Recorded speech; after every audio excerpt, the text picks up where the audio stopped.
Aux quatre coins de la France, de plus en plus de maires de communes défavorisées dénoncent les effets pervers de la loi Dallot. C'est le cas par exemple en Île-de-France à Grigny, Sarcelles, Courcouronnes, Argenteuil, Corbeil où des maires de droite comme de gauche partagent le même constat, cette loi est mal appliquée.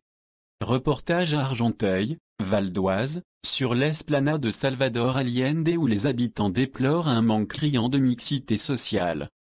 Le Haut Comité pour le logement des personnes défavorisées publie ce lundi un rapport sur la mise en œuvre de la mixité sociale. Résultat, le droit au logement opposable fonctionne plutôt bien sauf en Île-de-France, PACA et Rhône-Alpes. C'est justement dans ces régions, notamment en région parisienne, que plusieurs élus dénoncent les effets pervers de la loi Dallot. On est regroupé entre faibles revenus depuis 2008, les mal logés peuvent faire valoir leur droit à un logement décent.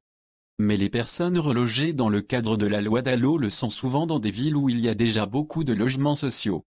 On ajoute donc de la misère à la misère et on renforce la ghettoisation de certains quartiers, expliquent les élus de ces communes.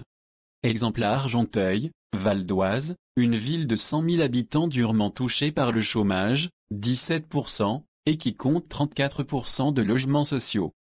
RMC s'est rendu sur l'esplanade de Salvador Allende où des centaines de familles vivent dans la précarité comme l'explique Adri, 22 ans, généralement, il n'y a qu'un revenu du niveau du SMIC.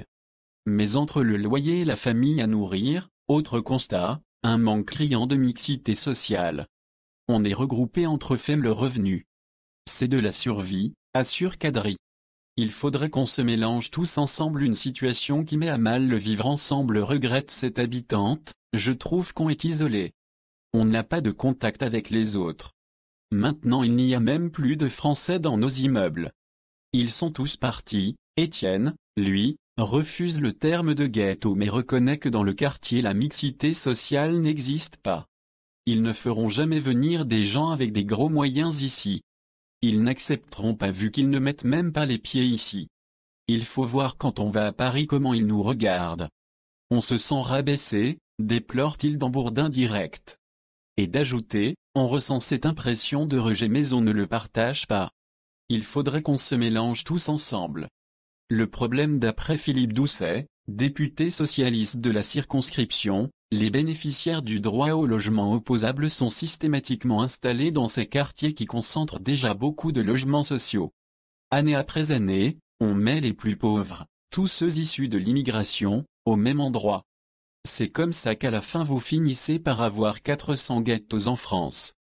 C'est pourquoi, pour rompre ce cercle vicieux, les maires des communes défavorisées demandent à l'État, aux préfets et aux élus de faire preuve de solidarité et d'obliger les villes qui s'y refusent à construire plus de logements sociaux.